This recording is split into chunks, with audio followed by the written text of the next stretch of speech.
María Jimena, llegó su hora cero. ¿Qué tenemos hoy?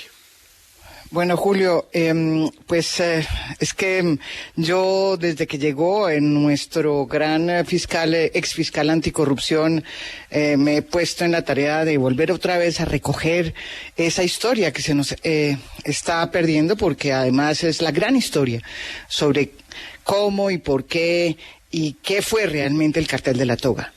Y Julio, tengo el pálpito de que el ex fiscal Luis Gustavo Moreno hizo un pacto con el diablo antes de que fuera deportado a Colombia desde Estados Unidos, y que no ha llegado al país con el ánimo de contarnos las verdades que nos debe sobre cómo era que funcionaba este cartel de la toga, sino para sepultarlas.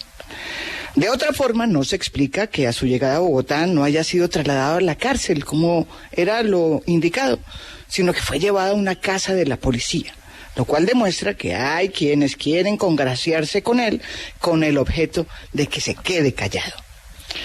¿Y a quién les convendría su silencio? ¿A quiénes les convendría su silencio? Pues los primeros beneficiados, desde luego, serían los magistrados de la Sala Penal, que en su momento formaron parte de este tejido corrupto, pero que Moreno todavía no echó formalmente al agua. Comenzando, desde luego, por el propio Leonidas Bustos, el poderoso exmagistrado y presidente de la Corte Suprema de Justicia que presuntamente manejaba el cartel de la toga y de quien Moreno era su peón de brega, según él mismo lo contó antes de que fuera extraditado. Moreno, además, vuelve al país en el preciso momento en el que por fin se ha presentado una ponencia en contra de Bustos en la Cámara de Representantes.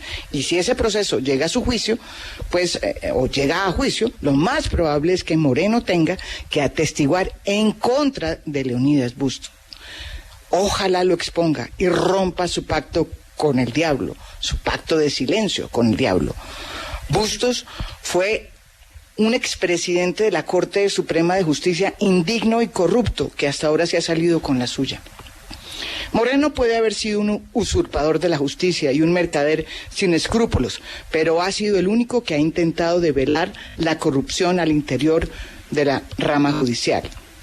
Antes de irse extraditado a los Estados Unidos, echó al agua a exmagistrados como Camilo Tarquino, a Francisco Ricaurte y a magistrados activos como Gustavo Malo.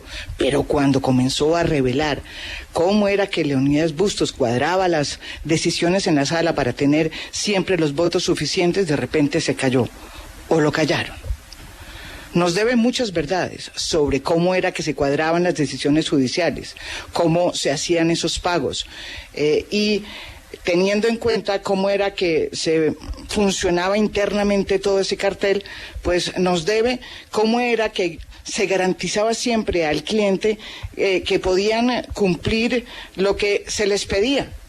Para eso era necesario tener por lo menos 5 votos en la Sala Penal de la Corte. De esos 5, Bustos ya contaba con el voto de Malo. Además de él, pero repito, cuando Moreno iba a contar cuáles eran los otros magistrados con los que Bustos hacía mayoría, se cayó o lo callaron. ¿Quiénes fueron esos magistrados? ¿Va a contarle a la justicia quiénes eran? ¿Va a romper ese pacto de silencio con el diablo? Ojalá lo haga, por el bien del país y por el bien de la justicia en Colombia.